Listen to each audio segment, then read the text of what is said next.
It's time to get educated on the craziness impacting K-12 classrooms and college campuses around the world. This is the Dr. Duke Show.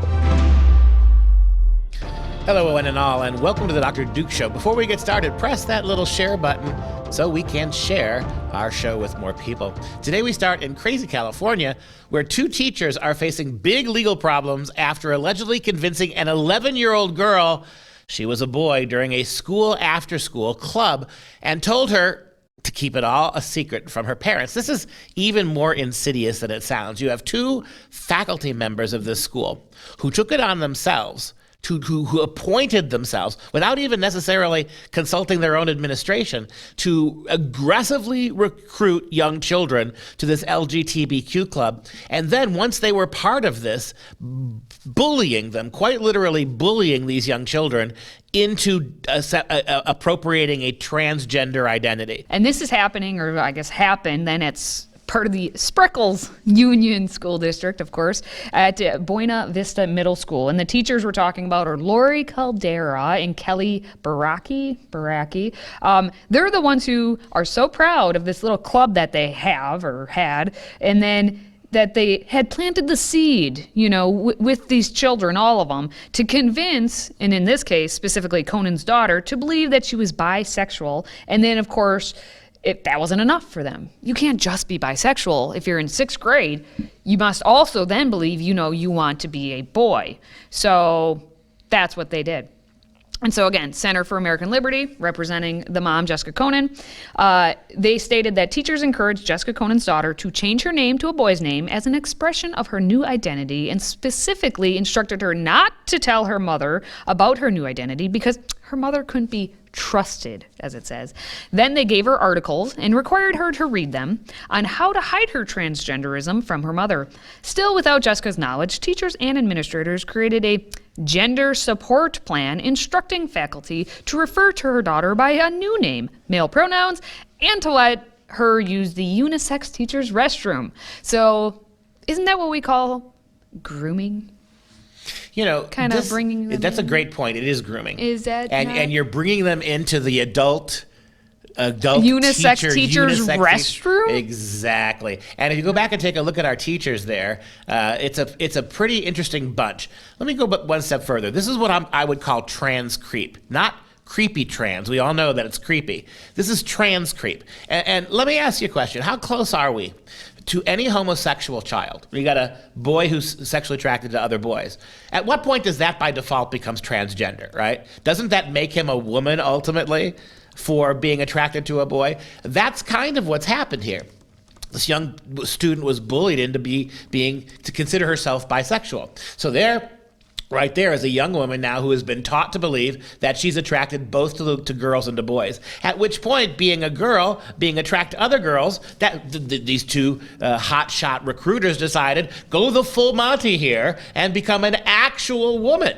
That's what I call trans creep. It's the idea that pretty much now, you could make any identity for yourself whatsoever. You could invent there's an endless, for every single person, there is a separate made-up gender. And this is the creeping nature. We've already seen what transgenderism is doing to actual women when it comes to sports. This creeping transgenderism is swallowing everything up in its path.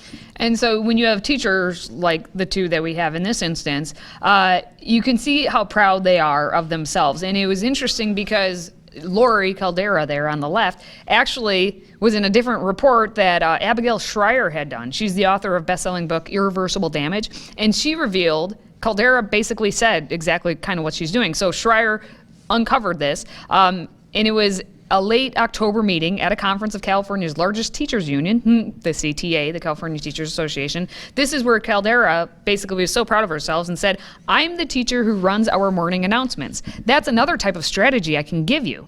I'm the one who controls the messaging. Everybody says, oh, Ms. Caldera, you're so sweet, you volunteered to do that. Of course I'm so sweet that I volunteered to do that, because then I control the information that goes home. Yeah, your American public schools in places all over the country, are in small districts and large, are no longer places where kids go to school to find out their sexuality. Those days are gone. And you're asking yourself, who asked them to do it? Who asked the public schools when your kid showed up to start giving them all this information about alternative sexualities? Nobody asked it. They did it on their own. But it's not even what this is about anymore. It's no longer just about your kids showing up to campus and then being swayed to change their gender and their sexuality. This is now what's taking place in schools all across the country. Your kids are being dragged into these clubs, dragged into these situations, dragged across the line to try to force them to become something. They're experiencing a shocking amount of pressure. Why?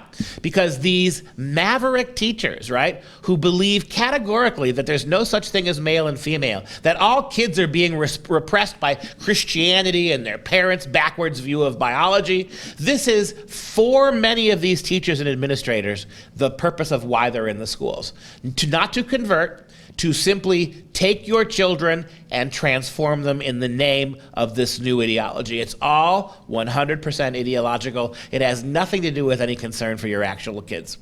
And one more example is the other teacher of this whole thing. So we had Calderas over there, and now we have Baraki or however you want to say her skateboard name. she got there? No one knows. No, it's her big bag. It's her purse. Bag, anyway, okay. Baraki allegedly then also informed the teachers at this little convention of theirs, again, California Teachers Association, that she hoped to mitigate the parents' objections of, saying and teaching that your kid is transgender and if they're straight and cisgender, as now the term is that we have to say. If you are biologically who you are, you've got something wrong with you. So they're trying to mitigate the parents' objections of that way of thinking, saying that next year we're going to do just a little mind trick on our 6th graders. And in this case, we're talking about a 6th grade girl.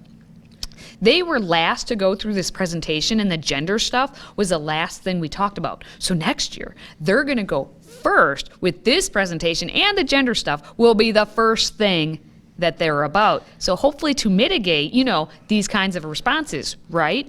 And this is all on tape, her saying this stuff. And it says, parents who oppose this material being taught to their 6th graders will find their objections arrive too late.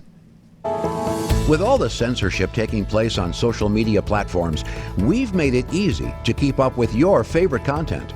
Simply download the Freedom Project Media app in your app store. Get access to 18 new videos a week, plus thousands of archived shows, lecture series, and educational animations. Download the Freedom Project Media app on your Apple TV, Roku, tablet, or phone, and make sure you allow for notifications to keep you informed.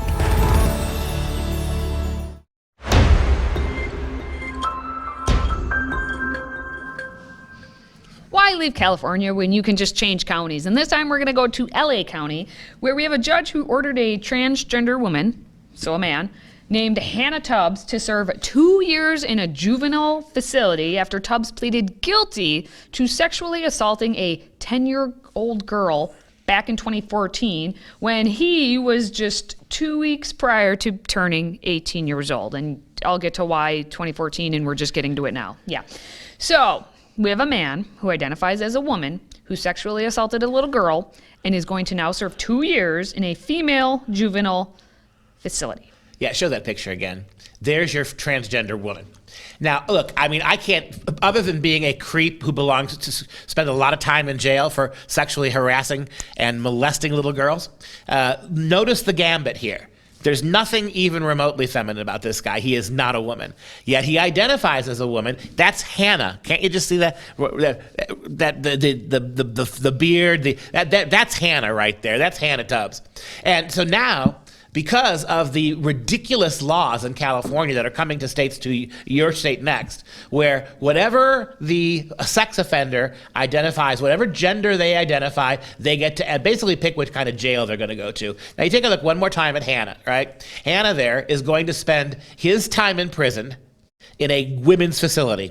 Now, I don't know. If I'm the kind of guy who's all about taking advantage of women who can't get away, is sending him to an all-women's prison, is this actually a punishment or is it a reward? And so we need to understand what's happening here. Now, before the ruling, the judge had criticized the far-left district attorney, George Gaskin, whose office declined to prosecute the repeat offender. Tubbs is a repeat offender. to try him as an adult because 2 weeks prior to being 18 is when it happened. Now, Tubbs is 26 now, okay, and pleaded guilty to molesting the girl in a women's bathroom 8 years ago. Now, at the time, Tubbs was a male and went by James Tubbs, as we've seen, and Tubbs actually didn't identify as female until after being taken into custody. Right. Oh, after. So now, again, you're wondering, what the heck? Why did this take so long? Well, basically, they did not link his case together until 2019 when Tubbs' DNA was entered into a database that year following an arrest of suspicion of on suspicion of battery in Idaho. So it took that many years in an actual battery case to get the DNA to then tie it back to what had happened in a Denny's bathroom, where basically he just went and found a victim, a 10-year-old victim, in a Denny's bathroom in 2014, grabbed her, locked her in a stall, grabbed her by the throat, I guess, locked her in a stall, put his hand down her pants, and then he stopped only because someone else walked into the bathroom. And now this guy is supposed to be believed to be a woman and serve 2 years in a juvenile women's facility. Sure. LA Deputy District Attorney John Hatami was assigned to the complex child abuse unit, said that Tubbs is 26 years old. Unlike George Gaskin's false narrative, she is not a kid. There was evidence presented at the juvenile proceedings which showed that Tubbs sexually assaulted 2 young girls in different incidents in the past. The child victims will suffer lifelong trauma. Tubbs also has prior violent convictions and conduct as an adult. And yet here we are in California because that's where we are. Now, here's a great summation that you wrote about the whole story. It goes like this. Because of George Gaskin's blanket policy against transferring any juvenile to adult court, even if the 17-year-old rapes or murders an innocent child, this James Tubb will not have to register as a sex offender.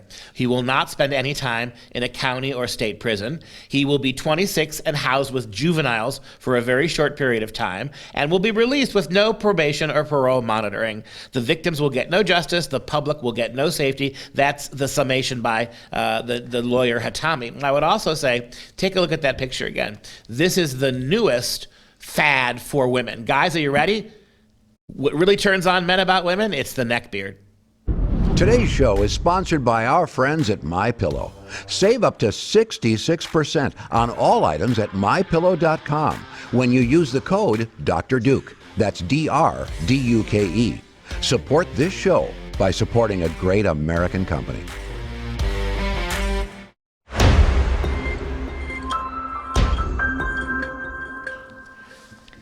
All right, so this next story is kind of interesting. We're going to be talking about a trailer for a college that was basically set to shut down. So we have a movie trailer. Yeah, a movie trailer. We're talking about Hampshire College. It's a liberal arts college in Amherst, Massachusetts, and don't worry, it boasts a good $68,000 in tuition every year. And so it's this little private liberal arts college, and basically, back in 2019, there was a crisis on the college, and it led to a sit-in by all of the students. The students were basically told, hey, we don't know if we can enroll an entire another class because we don't know if the college is going to be here. They were laying off faculty members, this, that. And so there's a documentary made about it, and right now we're going to watch a trailer for it, and then we'll talk about it.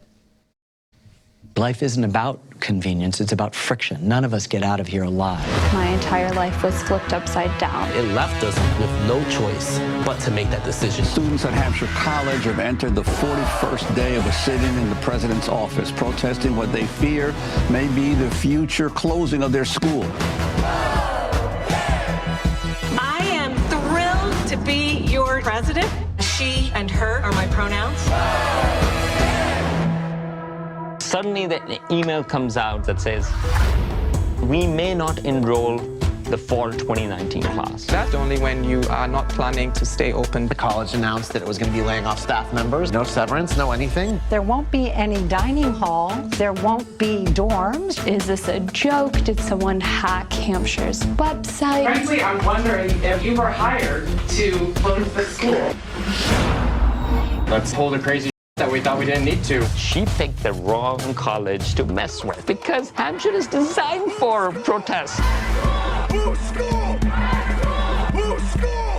Our democracy depends on an educated citizenry. And right now we're at a time of reckoning to see whether it will indeed survive and prosper.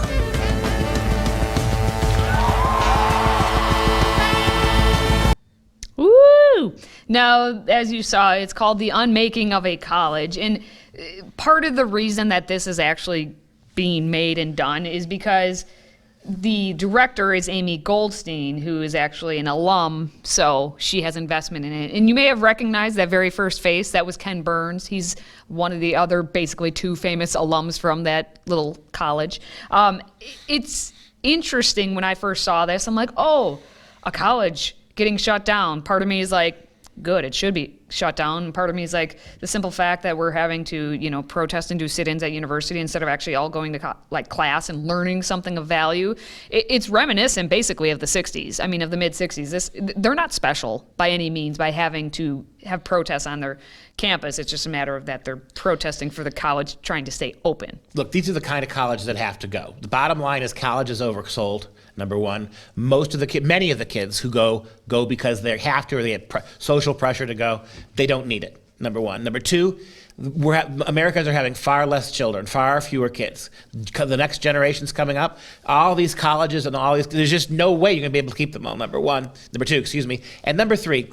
That's exactly the kind of college that's got to go. It is the typical liberal arts college, $70,000 to go to that ridiculous little school. And as you can see from the video, when one of the teachers says, this is a school that was built for protesting. Right, it's a social justice, radically liberal school that's not teaching kids anything but protest. I actually did a little Google search, and the question was, what is this college known for? And this is what it said. The college is known for its alternative curriculum, self-directed academic concentrations, progressive politics, focus on portfolios rather than distribution requirements, and its reliance on narrative evaluations instead of grades and GPAs. And this college actually was opened in 1970 as an experiment in alternative education. Hey, I think we got our results. Don't just close it, burn it down. And look, that's with not all environmentally friendly, Dr. Duke. Well, maybe it was in the words of Dwight Schrute, if it's a controlled burn and I get a permit. These are the kind of schools that got to go first. Look, if you're a mom and dad out there who's thinking about sending your kid to a small liberal arts college, think again. You're thinking, right, that it's a small school, 1,200 kids. It's the middle of a cornfield of New Hampshire or a cornfield in Iowa or Minnesota somewhere. It's far away from the big cities. For every 10 students, there's a faculty member. Here's why you shouldn't send your kids to these schools. First of all, none of them are state schools. They're all privately owned, which means think about the bad things that are going on in public schools now. Now imagine there was no state oversight. That's a that's a private liberal arts school. They can be as feminist, Marxist, as anti-American as the public schools, but they don't have to answer to a legislature, which means your child's free speech rights in a non-state school are basically non-existent. They have no hope if they're trying to fight back. They have no really resources to fight the one-sidedness. But the director, Amy Goldstein, is an alum. And look, I mean, her credits. She seeks out daring people, fighting the battles for democracy, justice, and self-expression, an approach to life that she developed while attending Hampshire College. And a little fun fact for everyone, she directed Rod Stewart's Downtown Train music video, which was #1 on MTV because, it's Rod Stewart. But at the same time, she also scripted a lesbian vampire musical called Because the Dawn. So there's that. But anyway, moving on, just so everyone's aware, can I spoiler alert to what happens? Spoiler alert.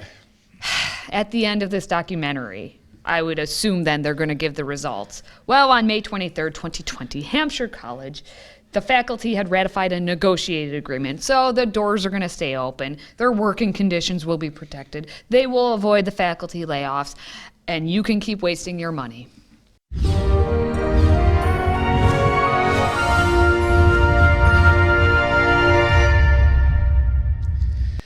Hey there, it's time for Real Education with the Dr. Duke Show.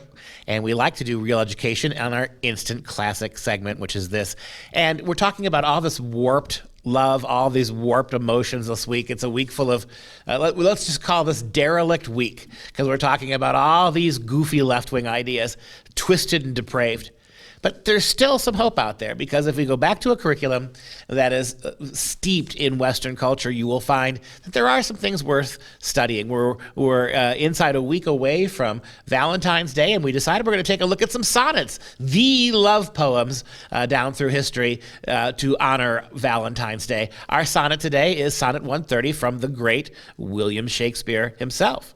Now, as we're considering these sonnets, there are these beautiful 14-line sonnets, and I keep telling my students all the time that, in most creative writing programs across the country right now, when you write poetry, you're writing free verse.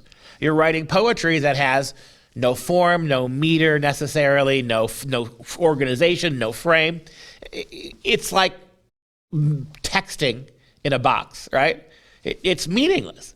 It's much harder to write a serious sonnet that has rules, that has boundaries. All the creative writing work that's going on in creative writing colleges across the country, it's formlessness. It's not really art. It's not poetry. You can't really call it prose. But to have to go back and force yourself to fit the rules and come up with something new, that's a very difficult thing. And Shakespeare was as much a master of it as anybody. In Sonnet 130, Shakespeare is actually taking the sonnet mistress theme and turning it on its ear. All these poets had been writing about the women that they loved with cherry lips and golden hair, blonde girls, right? Skin as white as snow. Shakespeare torpedoes this, like he did everything else, right? We're not going to write those kinds of poems. I'm going to write a sonnet here that turns all of those pretty compliments, we call them conceits in the poem, turns all those pretty conceits on their ear. He goes the other way. He starts, "My mistress' eyes are nothing like the sun. Coral is far more red than her lips are red. If snow be white, why then her breasts are dun. If hairs be wires, black wires grow on her head. I have seen roses damasked red and white, but no such roses see I in her cheeks. And in some perfumes there is more delight than in the breath that from my mistress reeks." Okay, let me see if I got this down. She's not beautiful. She's got wiry black hair. She's no blonde. Her breath stinks. Okay, I love to hear her speak, he says, and yet well I know music hath a far more pleasing sound. I grant I never saw a goddess go. My mistress, when she walks, treads on the ground. Okay, this isn't going anywhere from him. You write 12 lines of all the things your girlfriend's not. All the beautiful things she's not. I don't think this relation's going to work out, but he's Shakespeare, and so take a look at the last two lines. "And yet, by heaven, I think my love is rare, as any she belied with false compare." In other words, he says, my woman may be a woman, a real woman. She's not perfect, and yet I love her more than all these other poets pretending love for these perfect, untouchable women. Kind of a nice trick. If you could get that, you can get your girlfriend to read the first 12 lines, there is a payoff.